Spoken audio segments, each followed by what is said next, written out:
Poetry often starts where stories tend to finish.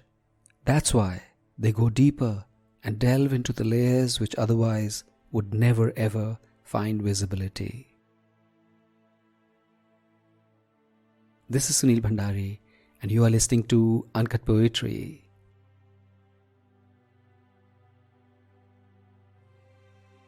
Let life break your heart. I'm largely made of gin, some dreams, and a slew of broken promises. I have survived with dollops of kindness to myself, scarcely expecting the world to calm my tumult. Every time I open the front door, I find my life curled on my welcome mat, and it walks beside me all the way to the bin and settles down in the odor of discards. I'm marginalia and sidle amongst sidewalks, scribbling poems of wrought hearts, trying to reconcile the gift of my life with what breath finally and truly means. Who am I? Truly, life asks in her flurry of frustration, and I have no answers but a long stare into her eyes. Why are definitions the only way to know things when nothing in me is ever static?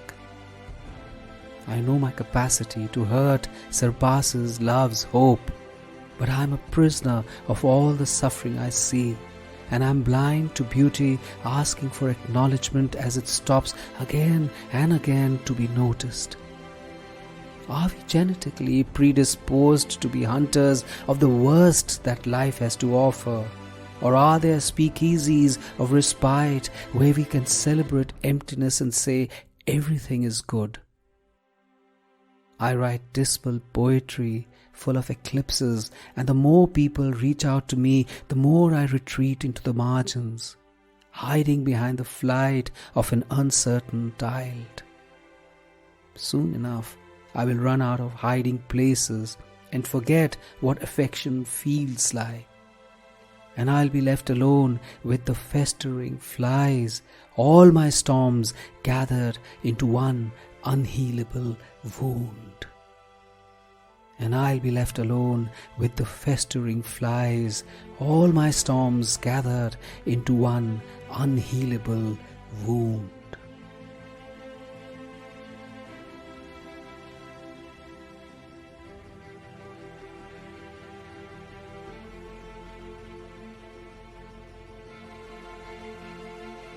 Each one of us is such a complex mess.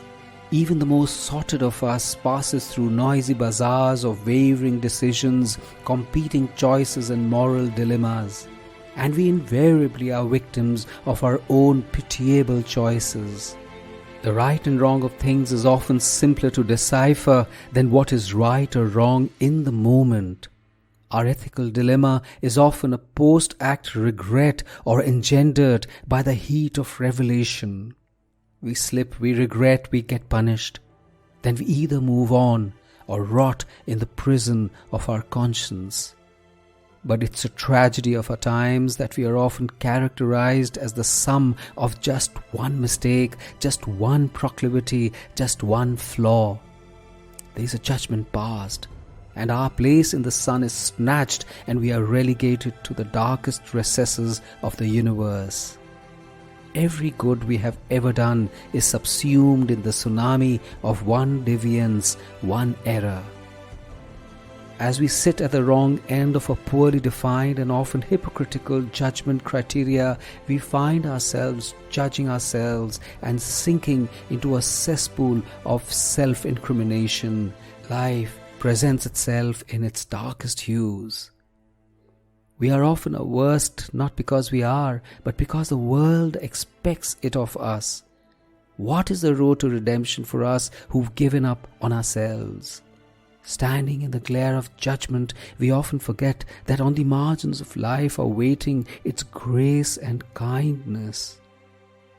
It could be in the form of a person, a poem, an incident, a purpose, or a remembrance. That's life's hidden sunbeam, the one which is our ladder to reclaim ourselves. Finally, we have to give meaning to our own lives. Those who stand in judgment are only reflecting their own shadows, and we have to emerge out of those. When we step out of the minefields of our mistakes and the world's opinions, we find endless fields of flowers and sunlight. We would finally be home.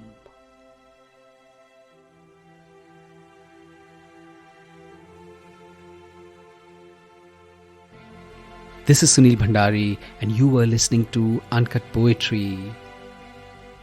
Did you know that I've started a newsletter called The Uncuts? It's a weekly, and it is full of grace and music and art and poetry. Get the link in the show notes. And did you like this episode? If you did, you must share it with someone you love.